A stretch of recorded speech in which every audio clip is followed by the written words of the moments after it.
Hey loves, this is Bobby and I'm here with another video.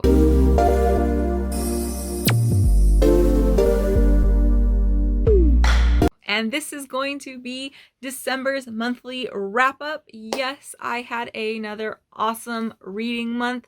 I got in a total of 17 books with 0 DNFs and 0 1-star books, but I did have 2 2-star books, 1 3-star book, 7 4-star books, and 7 5-star books.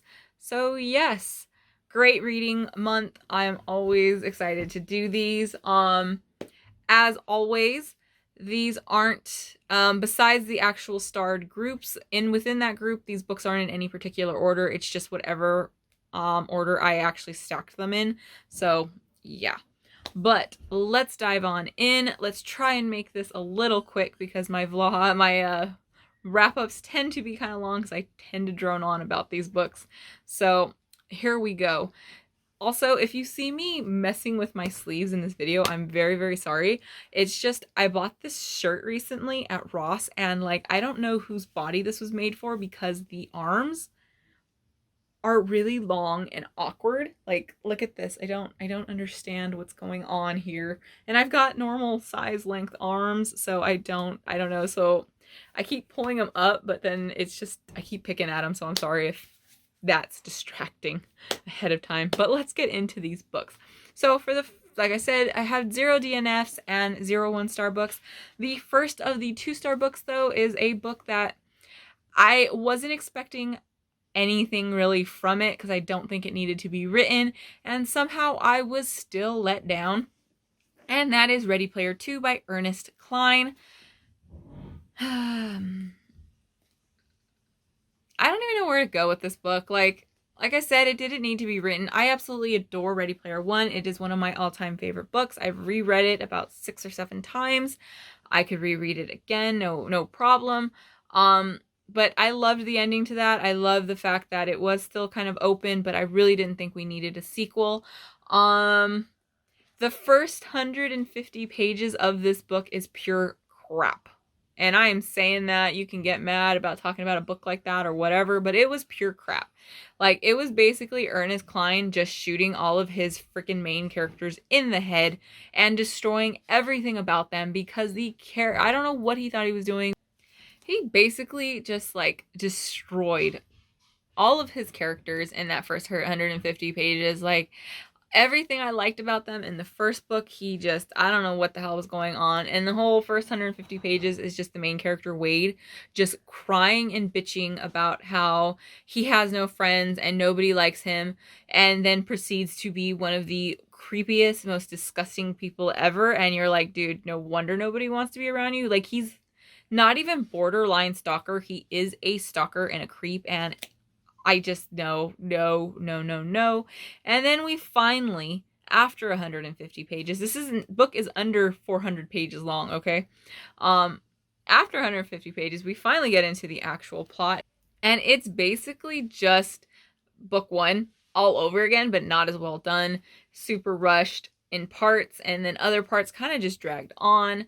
The tasks that Wade has to go through aren't that great compared to the first one, and then the final task is built up to be this super impossible task that no one in this world has ever been able to finish, and it is done like that, and it was so underwhelming. And I even thought maybe, hey, there was pages missing from the book because of how fast it was over and just anticlimactic, and I don't know. I don't understand what the hell happened there.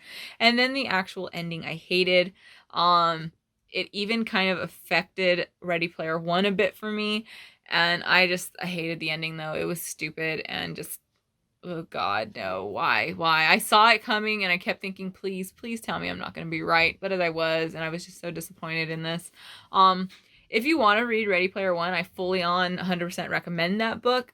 But you do not have to read this one. Honestly, I recommend you don't. If you enjoyed that one a lot, I don't really recommend this one because it was just horrible in that first 150 pages. This takes place it's a few years after the first one, but we are given a full recount of what has happened in those years. But it was just blah. Blah. This next one is the reason I had to reshoot my most disappointing reads, and then I ended up I'm not sure which video will go up first, this one or the one that it's in, because I ended up, instead of just posting a most disappointing books of the year, I ended up doing a full kind of 2020 wrap up video, and so I think I might post that one first, so I'm not sure. But this is the book that made me have to redo it, because I had actually filmed the most disappointing books, and then I read this one and it became the most disappointing book of the year for me. So I had to fix it. So yeah, let's get into this real quick. And that is The Priory of the Orange Tree by Samantha Shannon. This is a adult fantasy, epic fantasy, one standalone novel. It has a sapphic romance. It's got dragons, or at least that's what everybody tells you. The dragon part is such a freaking letdown. Like, there's not that many dragons going on in here. If you want to know more about exactly what I had a problem with this, you can check out the vlog for when I talked about this book. I'm thinking about doing a full review for this, because there was a lot of stuff that I left out in the review, especially because I didn't want to spoil anything. So let me know if you're interested in that, because I know I'm one of the few people that didn't care for this book. But the dragons have such a small part. Like, it's built up so much with dragons, and you just don't get that, and that was really what I was hoping for. When it came to the sapphic romance, one of the characters, Sabran, who is the queen, I freaking hated her. She is so boring. A lot of the characters are really just bland, cookie cutter characters. There's absolutely no personality to them. So the romance I didn't care for, because it's really hard to care for a romance when you really hate one of the characters. Which called the character of Addie, who is the one of the main characters in here, because we follow different point of views. I really enjoyed her, and I enjoyed her whole backstory and everything. It was just every interaction she had with Sabran, I just did not care. I did not want that relationship. I wanted nothing from it. It was just bleh. And then we've got the character of Tanae, who is a young girl who has been training her whole life to become a dragon rider. Her parts are over super fast. The action in here is built up so much, but when it actually happens, like the whole final battle is over so damn fast, because I ended up going with the audiobook for this. I literally thought the audiobook was maybe messed up because of how fast it was. It was so unsatisfying. And then I had a lot of issues with this. It did not live up to the hype for me, and this was one of my most anticipated reads for the year. I had put it on, like, okay, this is a book I need to read it before the end of the year. I was dying to read it. It's just, it kind of intimidated me because of how big it is. But honestly, you could have took off 90% of this book and you probably would have got a much better novel out of it, because that or this book should have been 2 books. Because we got a lot of really great world building, and I did enjoy the writing a lot, and the religion that was built up in this. That is so much of a good chunk of this book that when it comes time to finally get into everything, all the stories connecting, all the plot lines connecting, the action and all that, it's just so rushed that we could have done 2 books. One, it could have been 2 really huge books and it still would have been fine. It's just, we would have got equal parts. It was just way too much world building. I love flowery writing, but it didn't click with me. It was just so much information, not enough payoff. I was so disappointed in this one. I will end up actually unhauling this book, because I can never see myself picking it up again. I'm still interested in Samantha Shannon's writing, though. I do have her series. I cannot remember the name of it off the top of my head. I've got it, the whole series. It's I think a trilogy, or I think the next book is coming out, actually. I think there's 3 and then there's a 4th book coming out, or it might have just came out. But I'm still interested in her writing. This did not live up to any of the hype for me at all. So disappointed. But yeah.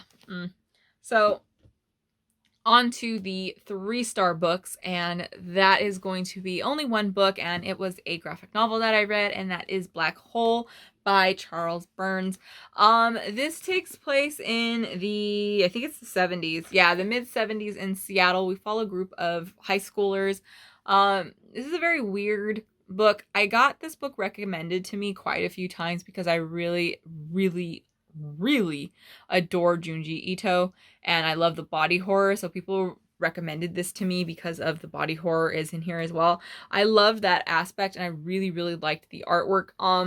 It's kind of hard to show the artwork in here because we deal with this is an adult one. There's nudity, which would have been, like, cool to know ahead of time. I really like the art. Here's a safe page. It's all black and white, but I really like it. I really enjoyed the body horror. I wish I would have known ahead of time that this had a shit ton of nudity, because I was reading this when I was on my way to work, and then while I was sitting at work, I had a really slow day, so I was like sitting in the office where anybody was able to walk in and see me, and all of a sudden I've got dicks and boobs, and I was like, I mean, I'm not shy about that shit, but that's not something I should be, you know, in the workplace. I'm lucky that everyone I work with is super chill, and I don't think anybody really caught what I was looking at, but yeah, we follow a group of high school kids where in this there is this it's basically like an STD is going around where anytime anybody has sex, they contract this disease. I don't even remember if it actually has a name of it, but their bodies start mutating. Like one girl, she starts opening up along like a black hole along her spine. Other people, their faces start mutating. So it's not like super subtle about what it's talking about and anything like that. Like there's nothing. I like the artwork. It was interesting. Like I said, I really liked the body horror, but as a whole, there was just nothing about this that really stood out to me. I didn't hate it. I didn't love it. It was just very middle of the road. It was a very easy 3-star book. I might actually unhaul this because I honestly can't see myself picking it up again, because like I said, there was just like nothing surprising about it. I get why a lot of people like it, and I do understand why people recommend it if you like Junji Ito, but for me, it just doesn't live up to Junji Ito at all. And I would be curious, though, to read more from this author, because like I said, his artwork is like phenomenal. So those are my lower end rated books. Let's move on into the 4-star books, because I got some things to talk about because I loved so many of these. So first one, let's go with The Long Way to a Small Angry Planet by Becky Chambers. This is such a fun book. If you enjoy things like Star Trek or anything that has to do with like found family, Firefly, if you're a huge fan of Firefly, I recommend this. This is kind of basically Firefly in a way. A couple of the characters really kind of cross over into that, but it was just really fun. I really enjoy Firefly is one of my favorite shows. I've watched it quite a few times. But we follow a group, they're a crew on this Wayfarer is the name of their ship, and they are a group, a team that basically makes black holes and connects them so that people can get from one side of the universe to the other, or from planet to planet. They're kind of this shabby little, group of misfits, and we get introduced to the character of Rosemary, who she is a new member to this crew. Nobody really knows much about her. She's keeping a lot of secrets, and she's running from something in her past. And I just really love all the interactions, and I did love the found family in here. I will be reading the second book to this series in January. It is on one of my TBRs, or two of my TBRs actually. But I just absolutely adored it. I thought it was really great. We get different romances. We do get a kind of sapphic romance because one of the characters is a female, but she's a female kind of like alien creature bug type of thing, but she does identify as female, so it is a sapphic romance. We've get all kinds of different crazy storylines. We've get a really great cast of characters. This is just a really good found family. If you enjoyed The House in the Cerulean Sea, I recommend this one. It was just a lot of fun. It had that really kind of just like kind of quirky, just adorable type of thing, and then it does deal with like harder issues and stuff like that. I really did enjoy this though. I cannot wait to get into the second book. The next one is one of my most surprising books of the month. Like, I didn't know really what to expect from it, and then I read it and I absolutely fell in love with it, like so much. And that is The Shadow of the Fox by Julie Kagawa. where do I even start with this book? We follow a young girl named Yumeko. She is a half human, half kitsune. This follows Japanese mythology. She was raised in this temple with monks. She has no idea or experience in the outside world. She was super sheltered. She's really adorable, really naive, but I just like want to hug her and keep her safe because she is just so sweet. And her temple they are guarding this scroll. It is one of 3 pieces that will, when put together, the person that puts them together is able to summon this dragon that is going to grant a wish. Think kind of like Dragon Ball Z.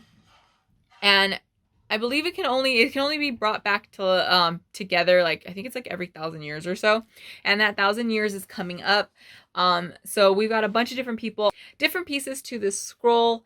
And we have one of them, though. He is sent there by the Shadow Clan, and he is a samurai named Tatsumi. And he ends up running into Yumeko while she is fleeing from this temple because it has been attacked, and she has been tasked with taking the piece that they had to the next temple. He does not realize that she is half kitsune. She doesn't tell him, and he doesn't know that she has the piece of the scroll. She said that the head monk sent it ahead of time because he had a feeling someone was coming for it, and she needs to get to this next temple. And she basically kind of cons him into helping her get there so that when he gets there, he can kind of deal with the scroll.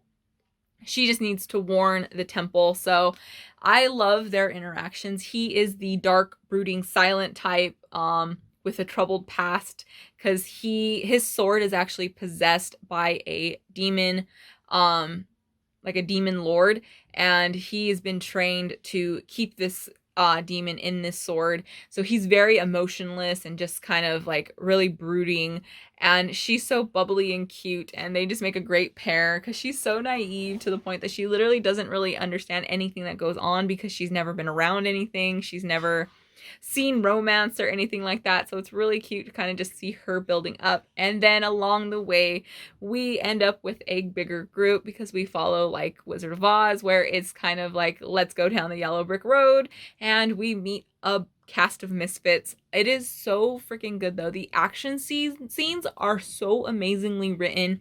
The side kind of quests that they keep getting stuck on are really great. I loved all of the extra characters that we meet. We get a Ronin, a disgraced Ronin who is basically an alcoholic and just so funny. I absolutely adore him.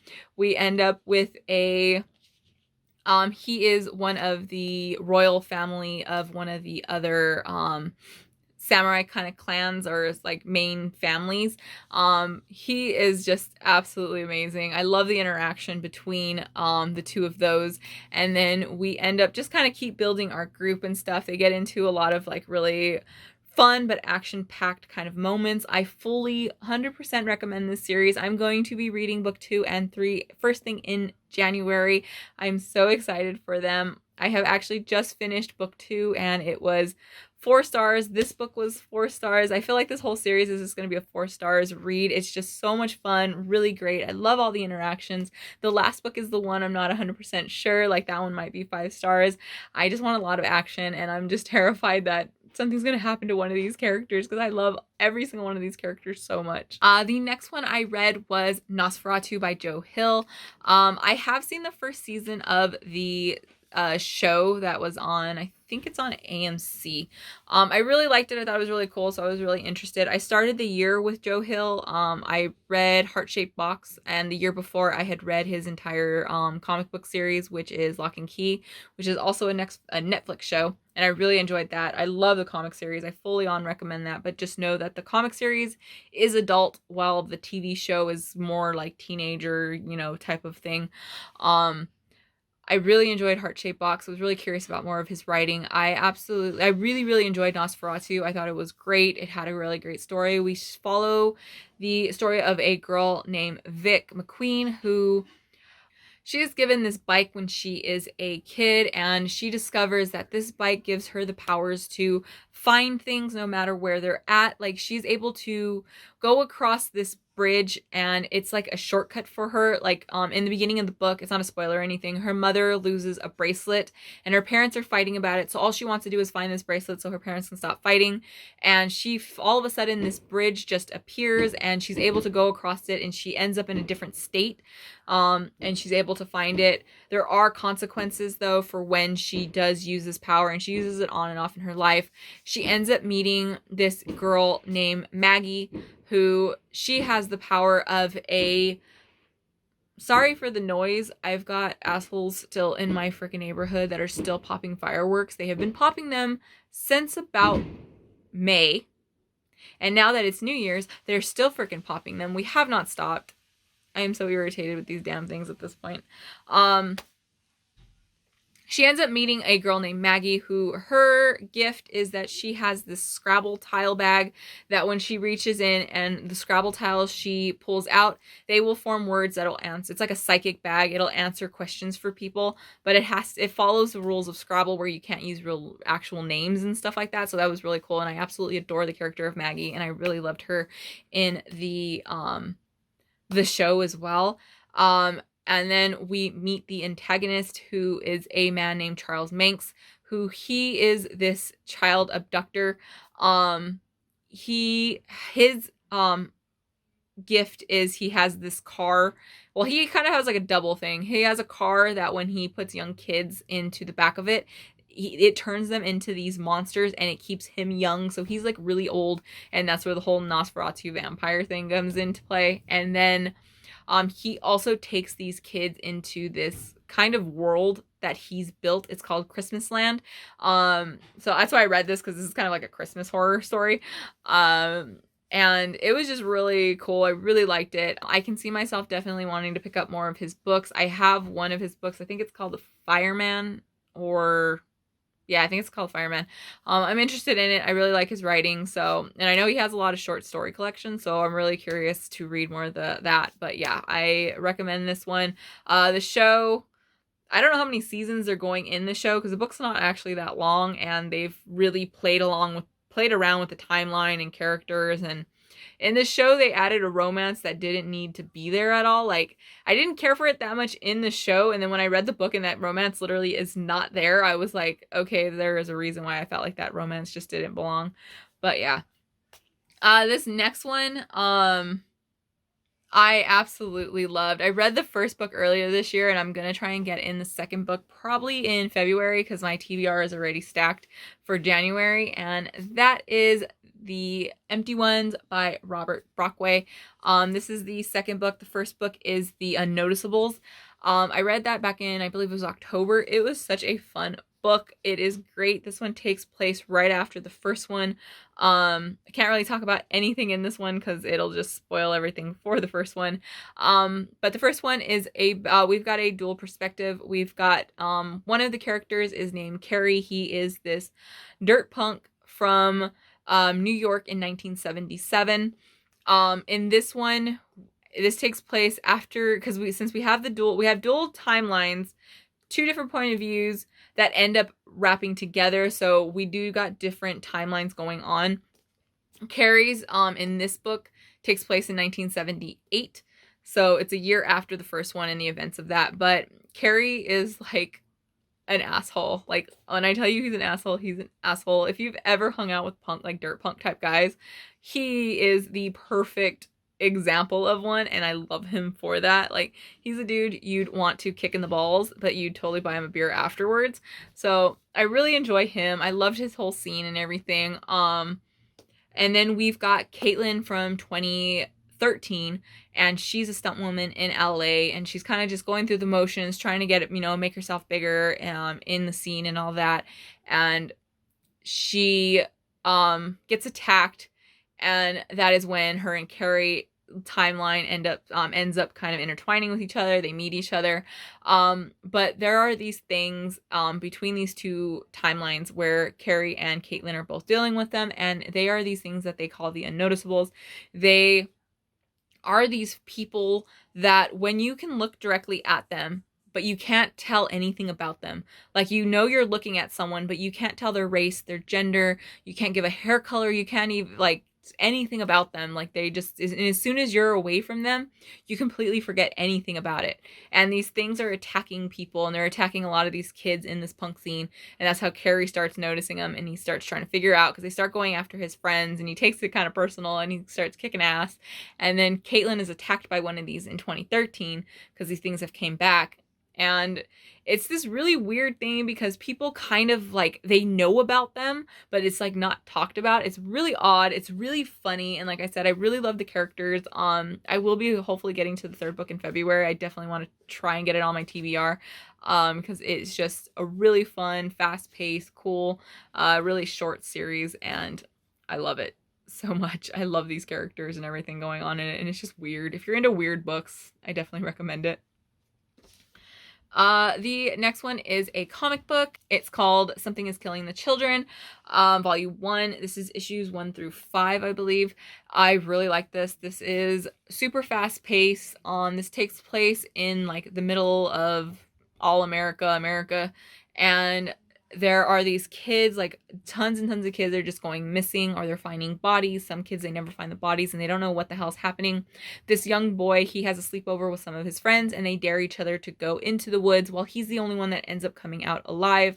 And no one believes him when he kind of like, what happened? This girl ends up coming into town. Her name is Erica Slaughter. Yes, coolest name freaking ever. She shows up to town and tells this kid, I'll believe you. Whatever you tell me you saw, I will believe you. And he tells her, and she's actually a monster slayer that is part of this secret group that deals with these things. It's really awesome. I absolutely adore the artwork. I'm trying to find one that has like no major spoilers. Let's see here. Oh, here we go. We can see this is Erica, and this is the young boy that survived. But it's really cool. I really liked it. I found out that the rest of the series is available on Hoopla, so I will be reading those digitally, because I just don't have the room for physical, comic books, because there just ends up so many of them that I try and keep all of my graphic novels and comics on like one shelf if I can. So yeah, I really like this. It was really cool, super fast paced. Definitely recommend it. The next one is the second volume. I read the first volume a couple months ago, and I loved it. And I had the hardest time getting this because it's not available like digitally from the library, so I have to get these physically. And that is Nailbiter volume 2. Like I said, I read the first one. This takes place in a place named Buckaroo, Oregon, where this town is known for having 35 different serial killers all born there. And once they leave this town is when they start killing. There is one, he is the most notorious, and his name is Edward Nailbiter Warren. He's one of the most infamous because he's not only a cannibal, but even though he was caught red-handed, like literally he was sitting there chewing on a hand, he still managed to get off, and he's now free. While this FBI agent ends up going to this town because he wants to figure out what the hell's going on and why so many serial killers are coming. He leaves a message for his friend that is part of the NSA, and he goes there finding out that his friend has actually gone missing, and he doesn't know what's happening, and he's working with like the local sheriff kind of to try and find out what's happening. And then we've got the Nailbiter, who he is playing this part in it. It's all over the place. It's actually really funny, really gory. I enjoyed it. I can't wait to get into the third volume. I can't say too much in this one because this is the second volume. But yeah, I am definitely hooked on it. I can't wait to. It's just really cool, fun. I don't have like super high, oh my god, this is gonna be the greatest thing ever. Nah, it's just I want a really cool kind of gory thing, and I'm definitely hits all of those for me. And the last of the 4-star books is Family Tree. This is another comic book. This is issues 1 through 4, I believe.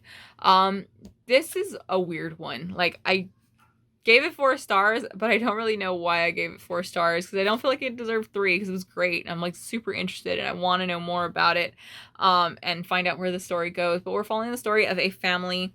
It is a mom, a son, and a daughter. The daughter all of a sudden starts getting this weird kind of rash on her arm. Next thing you know, she's turning into a tree. She's growing branches out of her back. Her arms and legs are turning into full tree stumps. And it's not like a tree, like just like a full-on tree. She's turning into like a Groot type of tree monster type of thing. they are eventually attacked by this group of men that their whole thing is they want to capture these. We don't know why they want to capture them, but they want to capture these tree people. And the grandfather, who has been out of their life, the kids have never actually met him because the dad had disappeared. He left them years ago, and we kind of just find out more about that. This was really, really quick. I wish it was a little longer, so I definitely want to read more because I want to know what the hell's happening in this book. Like I said, it's just weird. It was a weird, weird, weird book. Okay, so on to the 5-star books. I'm always excited for this. It's always my favorite part. So let's get into this. The first one is Warbreaker by Brandon Sanderson. As of right now, this is only one book. I think there is another one coming out sometime in the future, but I really did enjoy this. This honestly, part of the storyline follows Beauty and the Beast. And I said that in a vlog, and I'm saying it again. Yes, part of the story is basically just a retelling of Beauty and the Beast. And I really love that. It's not like anything bad about it. It's just that's what it was. And nobody ever mentions that. When people ask for Beauty and the Beast retellings, this fits that. So I'm going to be recommending it to people now. But we follow two different sisters, and it's two different point of views. We've got Ciri, and we have Vivian. Vivian was supposed to be, she has been betrothed to the Dark Lord of this thing, the God King. He is this ruler that is basically a monster. Everybody fears him, and she's been trained her entire life to become queen, while her father loves her so much, and he's kind of a dick, that he decides that he can't send his favorite daughter, so he's going to send the youngest daughter, who he doesn't really care for that much, to go marry this guy. And when she gets there, it's this big secret. She's not allowed to talk to him, she's not allowed to touch him, but she's supposed to give an heir, which she's never been explained anything. Like, nobody's ever told her anything about sex or life, or just, she's always been allowed to do whatever she wants because nobody expected anything from her, because the older sister was the one that was supposed to be there. The best thing about this book is the fact that everybody assumes everybody else is a hell of a lot smarter and cleverer. I don't know how to say that. They just think everybody knows what's going on, and honestly, nobody does. Everybody's assuming something, and everybody's fucking wrong, and it is the funniest thing. Like, I was cracking up when I kind of like realized what was going on. I'm like, especially when it comes to Ciri, everybody thinks that she is this conniving secret. She's there to take over, and they sent her because nobody knows about her, and it's this huge secret, and she's just like this naive little, I don't even know what's going on type of person, and it is the funniest thing to me. And her storyline is the one that's basically Beauty and the Beast with the God King. I really like the relationship that builds up from there, and we literally have a full-on scene from Disney's Beauty and the Beast in here. Like, it's a full scene that was the same, and I was like, what the hell? It's adorable, and I love it, but like, what the hell, man? The character of Vivian, though, or Viviana, I think it's Vivian, I don't know, I'm probably getting it wrong. You know me with names. She is a pain in the ass through most of this book. She is so set in her ways and refuses to accept anything, and thinks she's so clever, and she's really not. She's another one. She's like just as naive as Ciri. It's just she doesn't realize she is, and it just, I don't know, it's a lot going on, but I really enjoyed it. The magic system is like this biochromatic color type thing. It is really cool. We got all these different gods that they don't know anything, like they don't know anything about their past. Some of them are really weird, some of them are really like kind of conniving, and it's just, I loved it. I loved everything about this. I am interested whenever the second one comes out. I'm really glad I read this one. The next one is the last book in a series, and I was so happy with it. I was nervous because sometimes when it comes to the last book, they kind of fall, and when it comes to the second one, it almost like, I wasn't feeling the second one at first, and then ended at 5 stars. This came out as 5 stars, obviously, and that is Obsidio by Amy Kaufman and Jay Kristoff. This is the third and final book in the Illuminae files, and I loved it so much. It was great. It gave a great conclusion. In the Illuminae, we follow this one, every book we follow a different set of characters, but this one we get the first 2 books combined. Everybody is met up. and we're, everything is tying together, but as well as getting new characters. I do the audiobook while following along physically with it because it's just, there's so much. The audiobook is full cast, full sound effects and everything, and it's just amazing. But the book has so many little extras, and like there's artwork that obviously I'm not going to find, but there's so many just like little extra things in here that just, I can't choose which one is the best way to do this. I say both if you can. But this is a sci-fi YA, but it's really cool. I just really, really enjoyed this entire series. Like I said, I can't talk anything about this because it's the third book, so fully on, recommend it, read it, enjoy it. It's just a good time. The next one is one I definitely wanted to get on Christmas, and I loved it, and that was A Christmas Carol by Charles Dickens. I have never read this book. Christmas Carol is one of my all-time favorite movies. I watch like 4 different versions every year for Christmas, and I love this. I was surprised just how much I absolutely adored it, but I don't know why, because I love the movies. So obviously I would love the book. But yeah, not much to talk about. It's just a great Christmas story. It's always been one of my favorite. I'm so glad I finally got around to reading it. Or, well, I listened to the audiobook that was narrated by Tim Curry. I fully recommend it. I think one of my new yearly traditions for Christmas is to listen to a different version of the audiobook every year, because there are like 1,000 of them, and there's some really great narrators. So I'm really curious to read another one in 2021. The next one was actually, I was one of the most anticipated books for me, and then when I started it, I didn't know how much I was going to actually be liking it, and then I absolutely loved it, and it was heartbreaking and bittersweet, and that is The Invisible Life of Addie LaRue by V.E. Schwab. I'm sure you know what this book is about, because literally everybody has talked about it, whether it be good or bad, but everybody who's everybody has talked about this book. I loved this though. We follow the character of Addie LaRue, who she is a young girl who is supposed to be married off to this widow, and she doesn't want anything to do with that. She wants to live her own life, but she is from the 1700s in France, where girls just don't get that option. She ends up making a deal with basically the devil so that she can live her life and she becomes immortal, but she is not careful with her wording, so he makes her immortal, but the only catch is that nobody remembers her. As soon as she's out of basically eye line of them, they forget her, so she can be reintroduced to someone 100 times in like an hour if they happen to look away from her. Watching that play out and then seeing how she ends up finally finding these kind of loopholes to it is amazing. This is a very kind of day-to-day in the life type of thing with fantastical elements, which day in the day kind of life things aren't usually my cup of tea, but there was just something about this that was just so wonderful. The writing is beautiful. This is that very flowery writing, so if you're not a fan of the flowery writing, I would maybe take your time reading this because you probably won't like it too much. The characters, though, are all wonderful. Addie LaRue ends up finally finding this boy when she goes into a bookshop that he ends up remembering her, and their relationship is wonderful, and learning more about him is just, and the more you're reading about this, you get this deep gut feeling that it's gonna be bittersweet, and it really is. But I really enjoyed the ending. I loved everything about it. I loved how everything came into play, and it was just so beautiful, and I'm so glad that I read it. The next one is also a sequel. I had quite a few of like starting series or finishing series.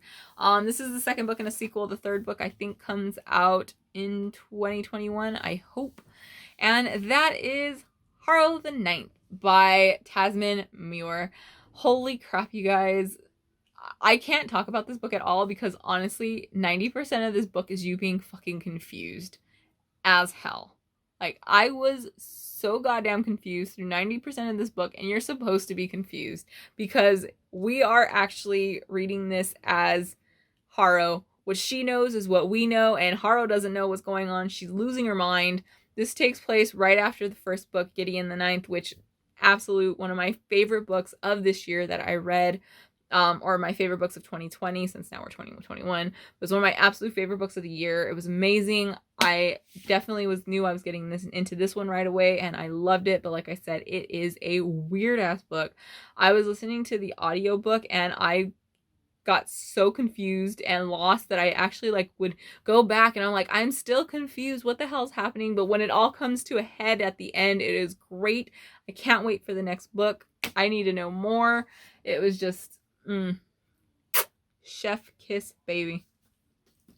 The next one, I absolutely loved it. It was great. I am such a huge fan of this author now. This is the 5th or 6th book by the author that I have read this year alone. He was a new to me author, and I found out about him as soon as I joined BookTube, because literally everybody has read him, and I was like, okay, let's do this. If it's this many amazing reviews, I've got to check it out. And yeah, he didn't let me down. And that is The Way of the Kings by Brandon Sanderson. You can check out my vlog for this one, because I kind of gush about it, because there's so much going on in this book. But we follow basically 3 different characters. We've got Kaladin, we've got Dalinar, and then we have Shallan.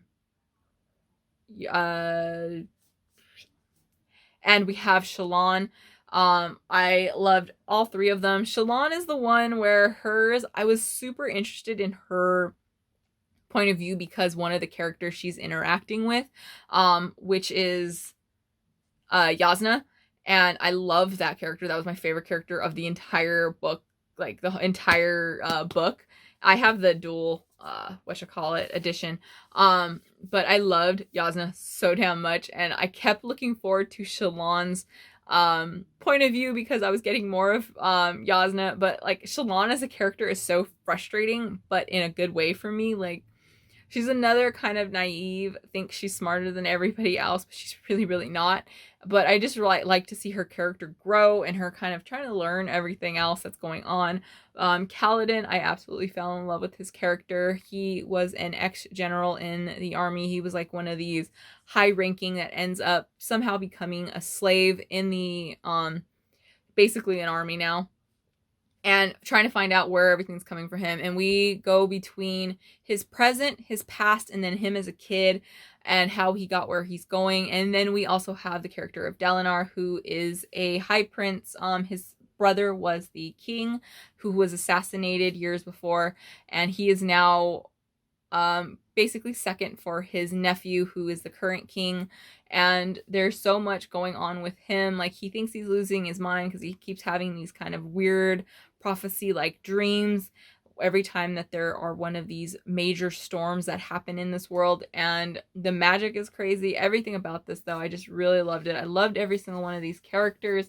I am hopefully going to be getting into the 2nd book in January. So yes, I love it. I'm really curious where all these stories are going. It was phenomenal. I love the world building. I love his character. I love everything that Brandon Sanderson does. Like, it's every single one of his books has been 5 stars for me. And now, the last book. And this was the best book that I read this month, as well as the best probably series that I read this year. And it's funny, because I started this year absolutely hating the first book, and now I'm going to go back and re-rate the first book to 5 stars from a 4-star, because this book called me a dumbass, basically, and told me to go fuck myself, and I appreciated that. And that is going to be Dark Dawn by Jay Kristoff. This is the final book in the Nevernight Chronicles, and I can talk about absolutely nothing about it, except we've got pirates, we've got murder, we've got craziness and just amazingness, and I loved it so much. Everything about this book was phenomenal. And like I said, everything comes full circle. That's why I'm going to actually go back and re-rate Nevernight to 5 stars because of this book, because it gives you so much and just brings everything full circle. It is just amazing the way Jay Kristoff kind of like played this whole thing, and I was fooled. You got me, dude. You got me, and I will definitely be doing a reread of this series at some point because I loved everything about it. I love the main characters. I love the romance in here. This is one of the very few times when we get a kind of love triangle that I'm actually like, not only do I love this love triangle, but I'm like, holy crap, give me a poly relationship. Like, I need this in my life. And it was just so much. 5 of the 5. If I could give it higher than 5, I would give it more than 5 because, like I said, it just played off everything so well within the series. If you're curious about the series, I definitely recommend it. Just get through Nevernight and it'll be worth it. And you only got to get through like the first 50 to about 150 pages of Nevernight.